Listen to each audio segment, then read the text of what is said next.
กับสบายดีและสวัสดีจ้าพี่เอฟซีทุกคนทั้งฝั่งไทยหรือฝั่งลาวหรือว่าต่างประเทศเนาะมื้อนี้มาพบกับสองน้องเอิญสาวลาวเปิ้นนี่สาวเอิญถือโอกาสลงมานาอันสาวหญิงเนาะลงมาซอกเบิ่งคอกหมูเพิ่นว่าไปฮอดไสแล้วเพราะว่าเอ่อถ้าให้พี่น้องเบิ่งแต่โดนแล้วแต่อันเขาเจ้าอันทางสางเนาะทางสางแล้วก็กำลังเฮ็ดคอกหมูเนาะตอนนั้นน่ะมาเบิ่งว่าตอนนี้น่ะเป็นจังใดเพิ่นเอาหมูลงแล้วบ่มาไว้อยู่คอกอยู่พี่แล้วบ่เพราะว่าอันเพิ่นว่าได้ยินเพิ่นว่าสิเอาหมูลงมาแต่โดนแล้วเพิ่นเอาลงมาหรือยังเดี๋ยวไปเบิ่งกันเลยทุกคนนี่ทุกคนนี่หมูมาแล้วเพิ่นเอาลงมาแล้วเนาะทุกคนหมูน่ะเพิ่นเอาลงมาเลี้ยงแล้วอันนี้สิเป็นหมูพ่อซะหญิงเด้อทุกคนหมูน้อยที่วางหันนั่นแหละเพิ่นกำลังเอาลงมาเลี้ยงได้ประมาณฮอดเดือนแล้วบ่ประมาณใกล้จะฮอดเดือนนี่แหละประมาณ2อาทิตย์นี่อันนี้สิเป็นหมูซะหญิงพี่น้องคันโตสิใหญ่ๆแน่เพราะหมูพ่อเพิ่นน่ะมันกำลังได้ลูกแล้วมันทันละใหญ่อันนี้หมูซะหญิงนี่ได้บางช่วงเกี่ยวข้าวกำลังใหญ่ส่ำนี้กำลังลงได้2คอกยังอีก2คอกเพราะว่ามี4คอกได้ยินซะหญิงว่าสิเอาลงมาอีกอยู่ได้แต่ว่ายังบ่ฮู้ว่าสิมื้อใดเป็นแบบว่าเลี้ยงอยู่นาเนาะแล้วก็แบบว่าล้างขี้หมูแล้วให้มันไหลลงไปหนองทุกคนบัดฮอดยามหน้าแล้วเฮาเอาฝนตกใหม่บ่แหละมันมีน้ำเนี่ยหนองอันเด้ทุกคนแล้วเฮาสิเอาปลาลงมาปล่อยให้ปลามันกินขี้หมูแล้วให้มันจังใหญ่ไว้อันใดที่เพิ่นทางมื้อนั้นน่ะมันเป็นใดจุ่มพี่น้องได้จรวดเนาะชาวบ้านเฮาก็สิเอิ้นได้จรวดแล้วมันสิเป็นแบบว่ามันบ่ได้ติดตั้งหยังยากมันบ่ได้ติดตั้งหยังยากแต่มันสิเป็นแบบว่าได้จุ่มแล้วเฮาเอาลงไปโหลดมันบ่มีหัวใดนี่มันมีแต่ซ้ำนี่มันก็ใช้งานได้จรวดแต่มันใช้ง่ายน้ำก็แห้งกว่าใดอันหัวอีกเดี๋ยวสิไปเบิ่งอันน้องเพิ่นก่อนเพราะว่าเพิ่นเฮ็ดแบบว่าอันแบบว่าเฮาล้างขี้หมูแล้วเฮาให้มันไหลลงหนองทุกคนอันนี้สิเป็นอ่างน้ำที่ใช้ไว้ให้หมูกินนี่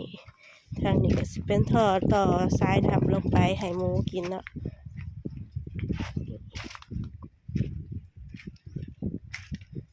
เป็นวิถีชีวิตของคนลาวของคนเลี้ยงหมูเนาะ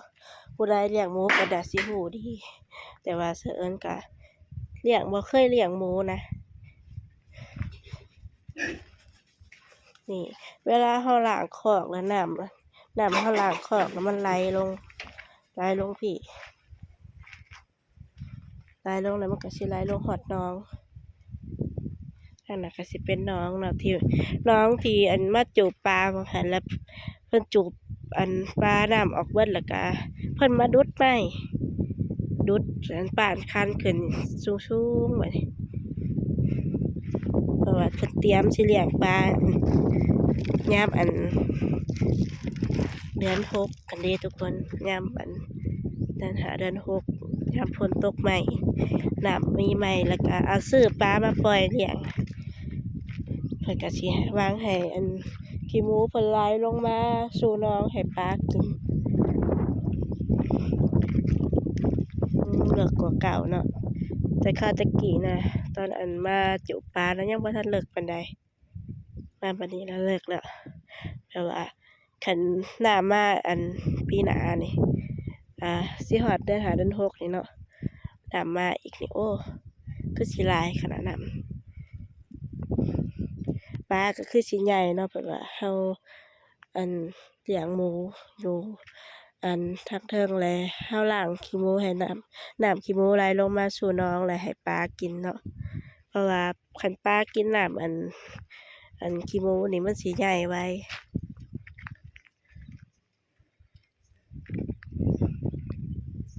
เกษตรกร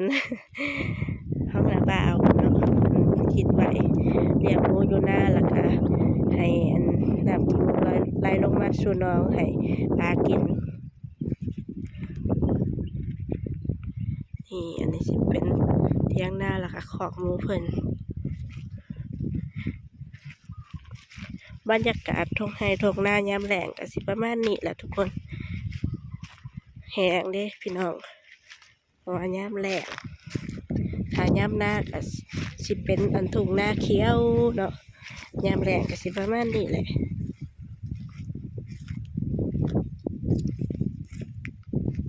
เถียงนาเพิ่นก็เฮ็ดถั่วอ้อมคักแน่เด้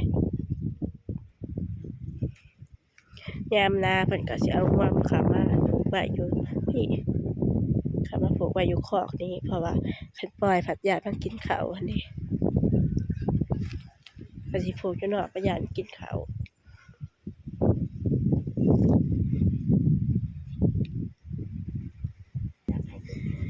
นี่เถียงนาเพิ่นก็ต่อไฟฟ้าลงมาได้ทุกคนเพราะว่าอันเพิ่นสิเลี้ยงหมูแล้วเพิ่นก็ต่อไฟฟ้าลงมาเปิดอันต่อไฟฟ้าลงมาเพื่อสิเปิดไว้ใช้เปิดน้ำเนาะเปิดน้ำให้หมูล้างคอกหมูมากับสาลิน สบายดีเปล่าไก่สบายดีบ่าวไก่นะคะ เขาเจ้าเข้ามาอยู่แล้วก็มาบุกเถียงเขามาอยู่เถียงหน้าแหละกะบรรยากาศดีดีลมเย็น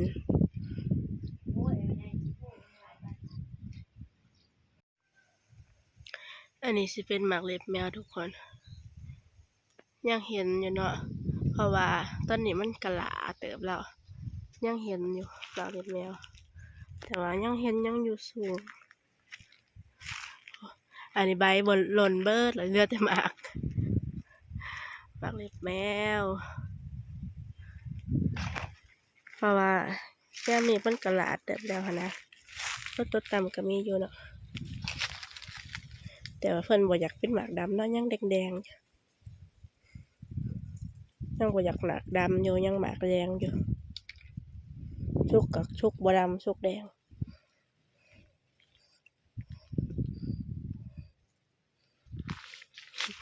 หมักกินเสิร์นหมักกินหมากเล็บแมว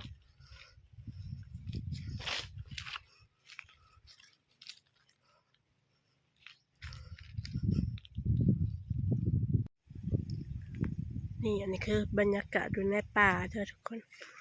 ป่ายามแล้งก็สิประมาณนี้แหละเพราะว่าใบใหม่ก็หล่นอยากเบิดแล้วจังไดก็หอดยามอันจักรจันทร์ได้นี่หอดยามจักรจันทร์ก็สิไปหาติดจักรจันทร์ยามใบใหม่หล่นเนาะ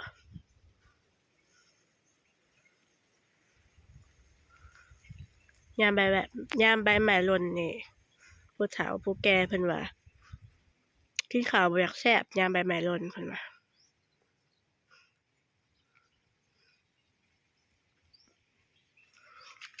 ยามไปต้นใดก็เฮ็ดแต่กลาง ใบอยากหล่นเบิดแหละ